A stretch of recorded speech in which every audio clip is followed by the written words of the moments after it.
Hello, welcome to episode 2 of The Balanced Mind, the podcast that is for accountants to understand that they are playing a key role in their business. They don't know how key.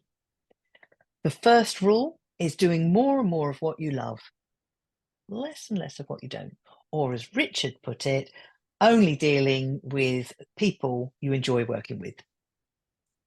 We're going to come up with a set of rules, I think. That's the way I'm going to see it going. So, Richard, what are we talking about today? Remind me.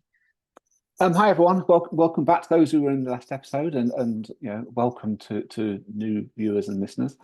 I think you did a post week or two back now, Kim, on LinkedIn, and in this post you put the phrase "the reptilian mind." You referred to the reptilian mind, and I have to say it completely blew my mind. I think I mentioned at the end of the last episode, I've immediately got this vision of lizard overlords, and how this connects to accountants. I'm like, whoa, where are we going with this? And I actually love those sort of conversations where it's like, where is this going? This could be good. But as you've sort of filled me in on it, and actually this is central to what we're about, and it's central to a lot of the challenges that accountants face. So I'm really looking forward to this episode and seeing whether I do need to be kowtowing down to lizards at the end, or whether we are in charge of our own reptilian mind. So, I mean, Yes, everybody.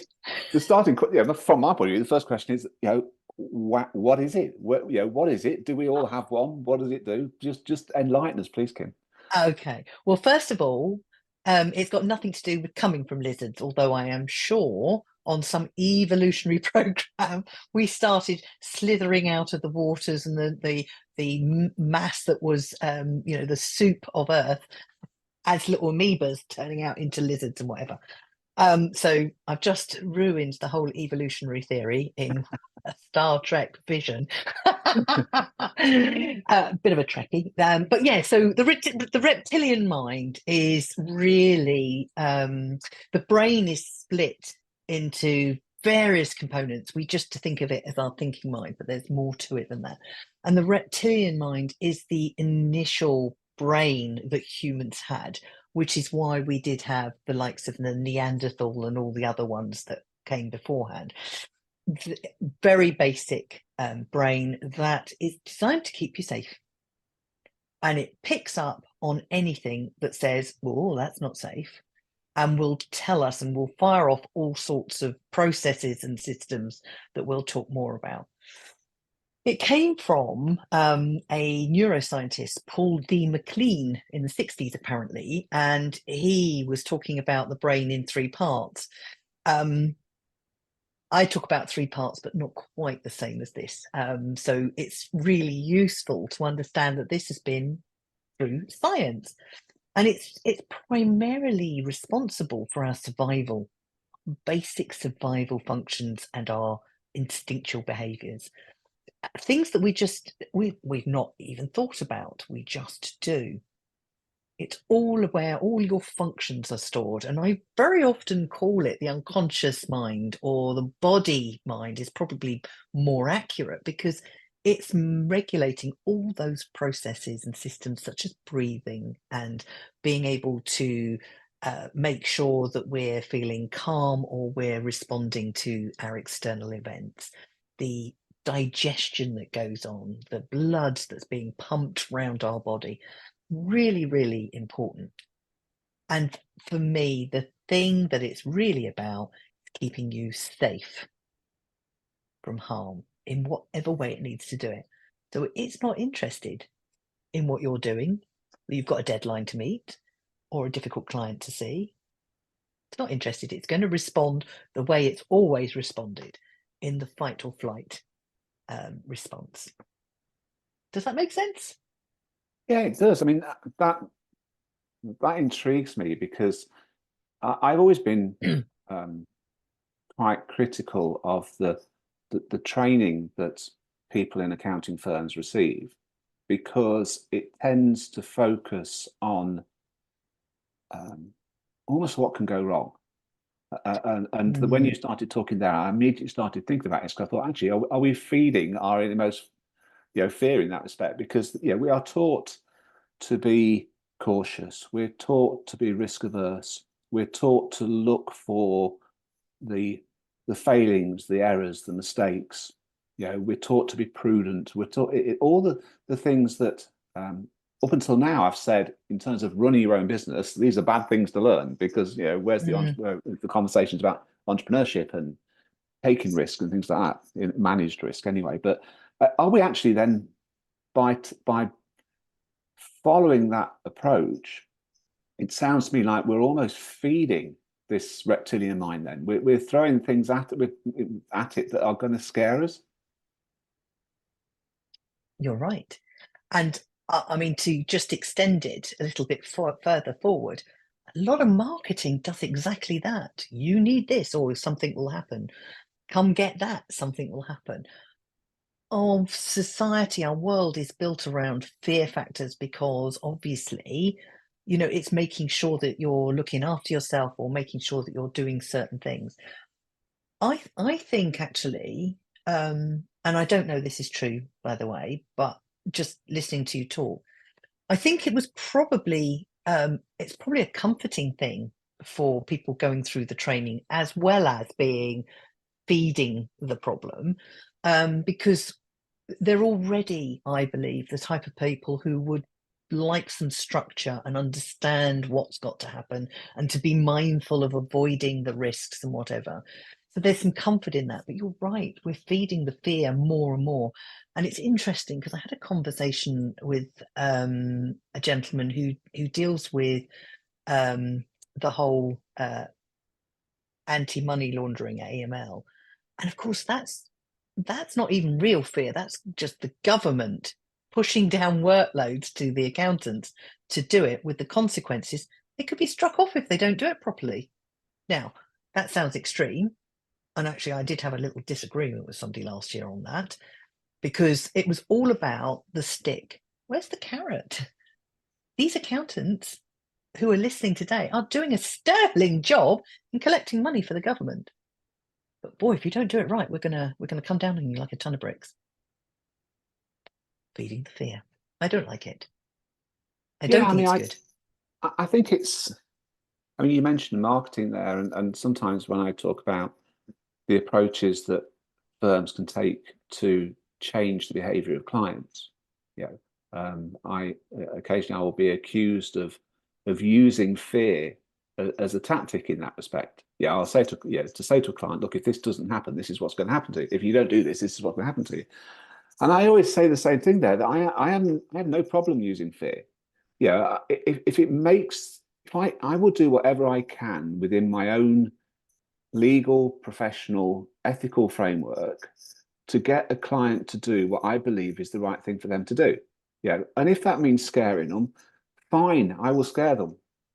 Parents can, our parents, when we were growing up, they would encourage us and they would support us, but there'd be times when they would scare us because they knew that's all we were listening to. And I, don't have a problem with taking that approach with clients as long as it's honest. I'm not trying to scare them for no reason. But you talk there about the money laundering, for instance, and the reality is that accountants can go to prison if they don't do this properly. They can get struck if they don't do it properly. But the positive is this is a brilliant way of showing right from the start just how professional you are, and getting to know your clients properly, and setting off that relationship in a balanced professional footing. So therefore, why are all the conversations around the negative, the fear factor, do this or you're in trouble, when in fact the conversations are actually this is best practice anyway. Even if this wasn't law, you'd still want to do this because it's the right way to handle the client relationship. I think it's because we only respond to fear. If you've got a whole load of things, you're going to deal with the ones that are going to cause you a problem. And that's where this reptilian mind is really active, because it wants to keep you safe and it doesn't understand what's real or not real. It doesn't understand time. It's just right now. It's in the now. So if somebody's telling you, you've got to do this, this is the consequences, for many people, that will be, oh dear, I better get on and do it. It doesn't work in all cases, but the actual fear factor has already been heard at a deeper level, I think, and it's the way everything gets done. Have you ever tried to make a change, and the only reason you do it is when there's a consequence to it you don't like? Otherwise, just not doing that. I'll do that later. I'll start tomorrow.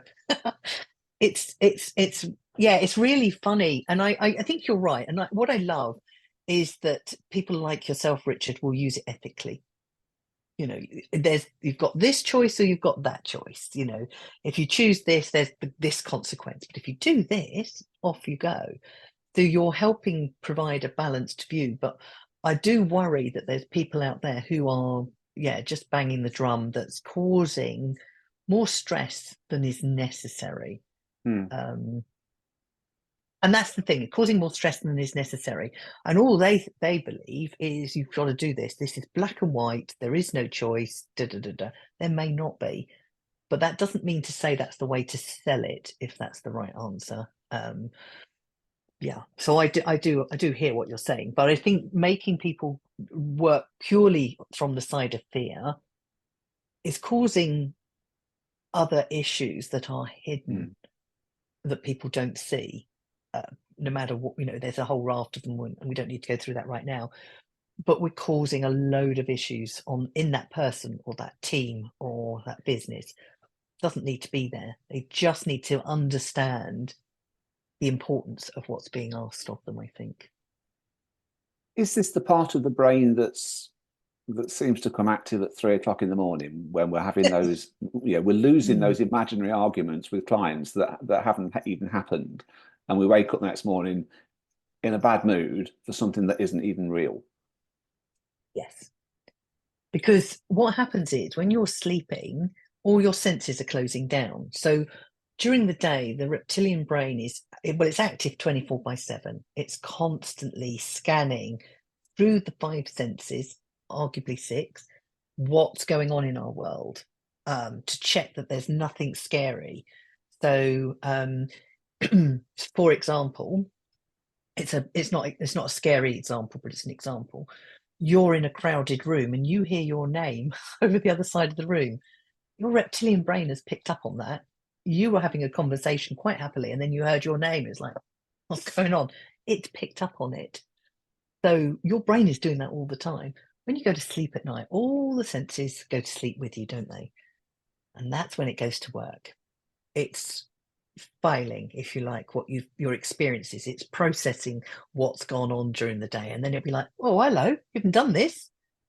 Oh, better wake you up and make sure that you do something with it, because there's a problem if you don't. So yes, I think it's that deeper mind stuff that comes out, and it can be a real problem for some people, can't it? It's got out of control almost because of its experiences, I think. And can we control it? Are there things that we can do to essentially control it in the same way that we better control the rest of our senses? You mentioned sixth sense there, by the way. You're going to have to stick that on a future list, because right now people are thinking that we see ghosts. So yeah, and maybe that's what no, it's not that. But we'll No, there's more to it. We'll cover that in a future one. But yeah, Yes. what can we do about this part of our brain that sounds to me like it's right at our core. It's the oldest part of our brain. It's the most basic.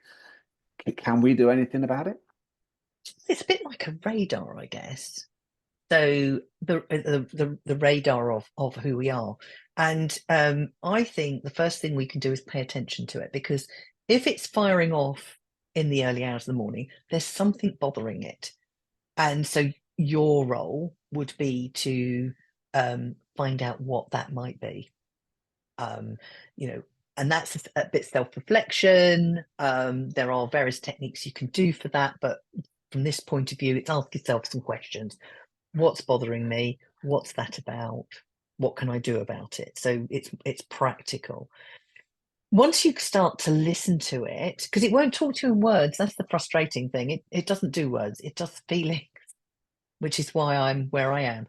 It's firing off all sorts of processes in your body. So it's listening to your body. So if you've got an ache or a pain, just make sure that you're hearing it, because when you address it, the body will go, oh, it's being resolved.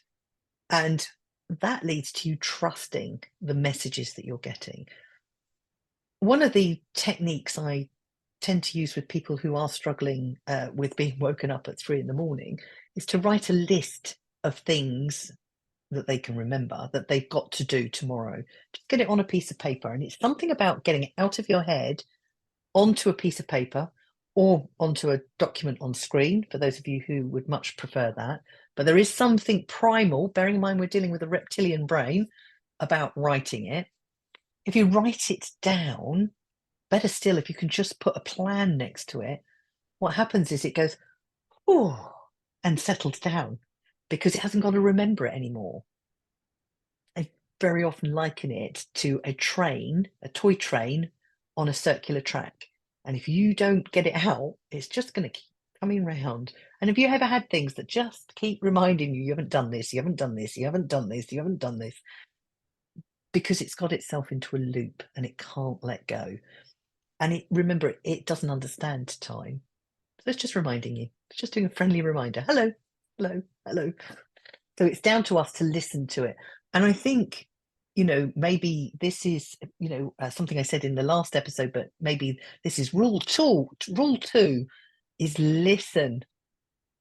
Listen to you, be it head, heart, or gut. There are messages from this deep reptilian mind, this unconscious body mind, that is letting you know what's going on for it. So what you're saying is that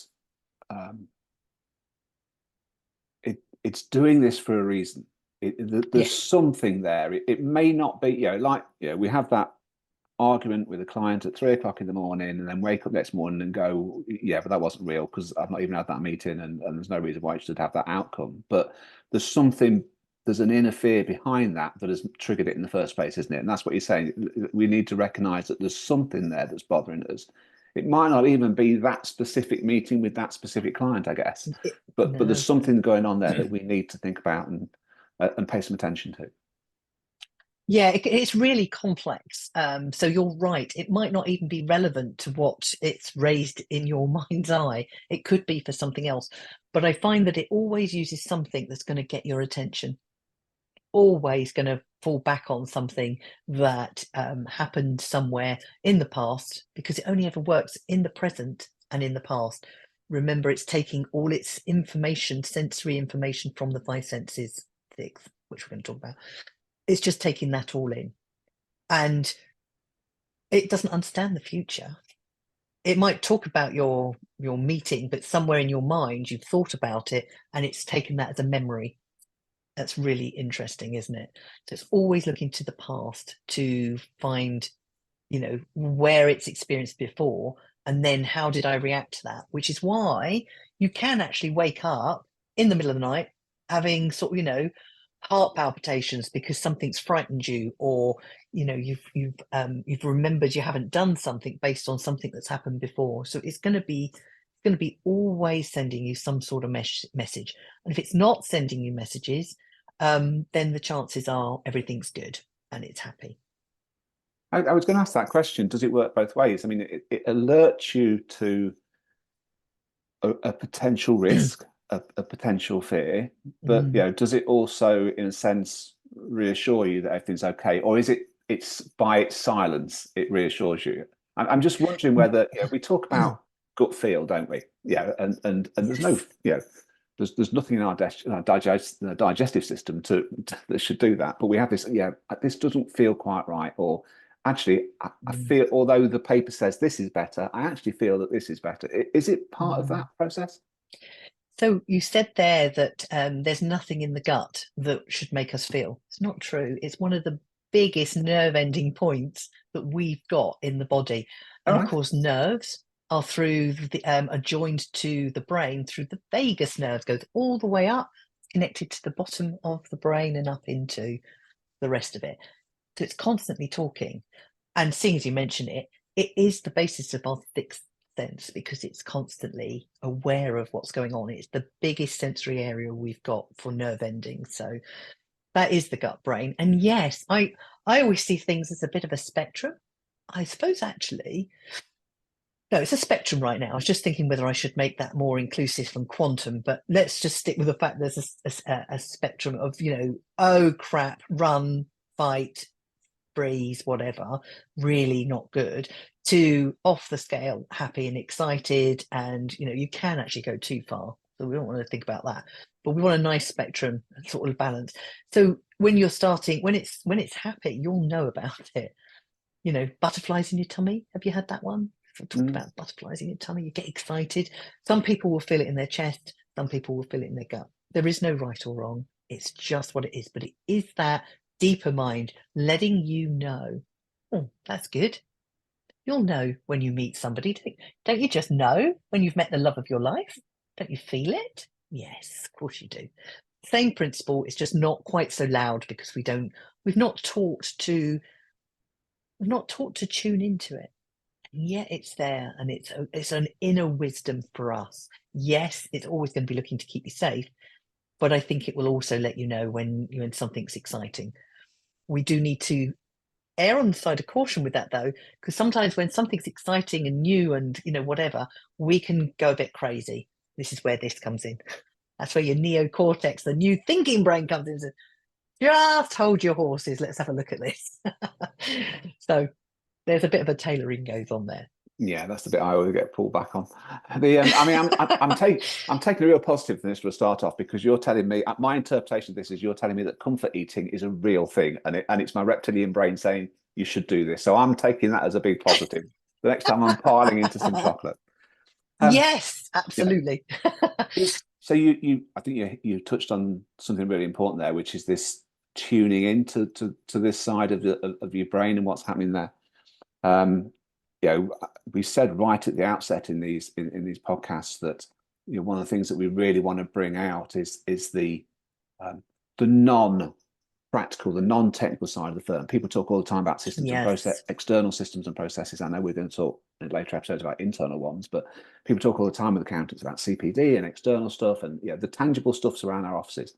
And one of our goals is to get accountants and team members, bookkeepers, to think more about what's going on inside. And so this concept of tuning in to your reptilian brain, tuning into what's going on here, and instead of trying to suppress it and go, I'm just going to stick to the checklist, it's like, okay, I need to be listening to what's going on here, and I need to be not necessarily taking it all at face value, but there's some flags being waved here that I need.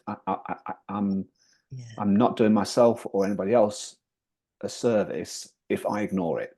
Is that what you're saying? Yes. So the reptilian brain wants you to stay the same because it knows where you are and it knows if you're safe.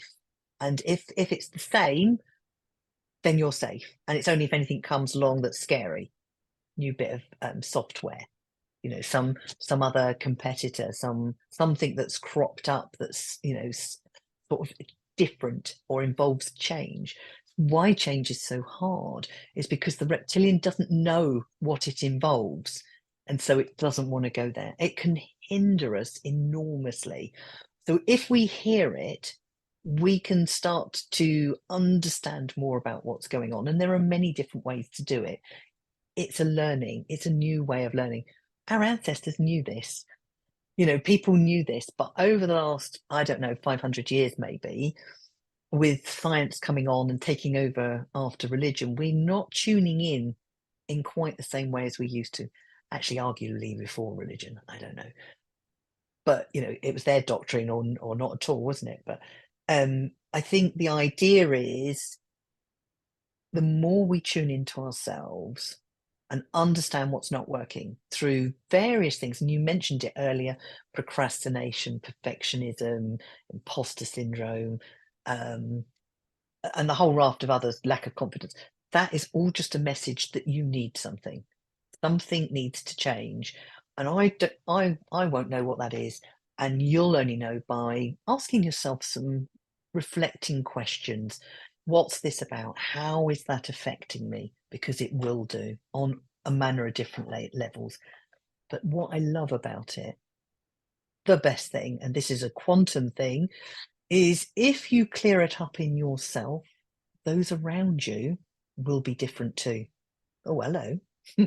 you'll influence them in a different way, won't you? So instead of going in with a fear factor around, I don't know, training your teams on AML or, trying to get the software installed, if you're going in with a fear factor, it's going to be harder. More energy is exerted with negative emotions than with happy ones. And if you start to settle into what's going on for you and you've dealt with it, we all like to be around a happy person, don't we?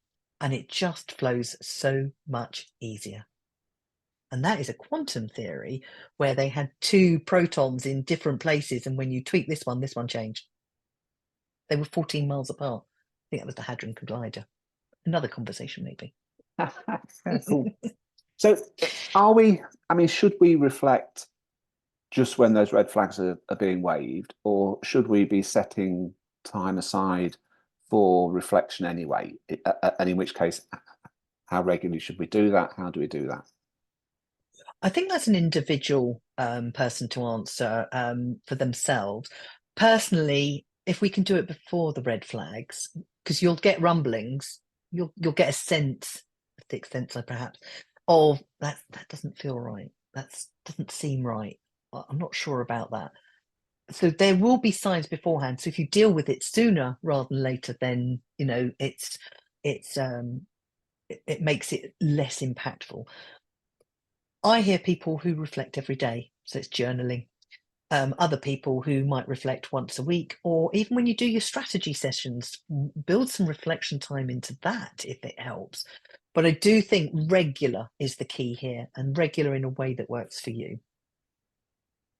And so what you're saying is if your mind, if you get this sense that your mind's trying to tell you something or your body's trying to tell you something, then it really is, and you need to sit and listen. Yes, I think so. And it might be that it's something really silly that it's got a bee in its bonnet about, but at least what you can do is, by having explored it, that part of the reptilian brain can go, oh, okay. Because remember, it's working on past data. It's not even necessarily working on today, it's past data.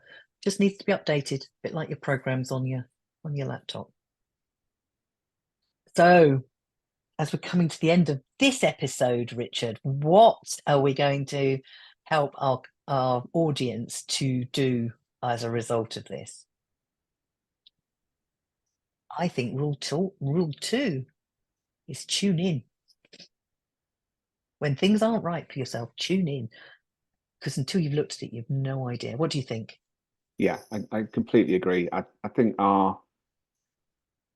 when the going gets a bit tough, our human solution seems to be to roll our sleeves up and get our head down and work even harder. Yeah, I grew up in a coal mining area, and that's always if things are going wrong, roll your sleeves up, get on with it, get your head down and focus even more. But what we're saying here is, okay, there's times when hard work is the solution, but a lot of the time first we need to be listening more to what's going on.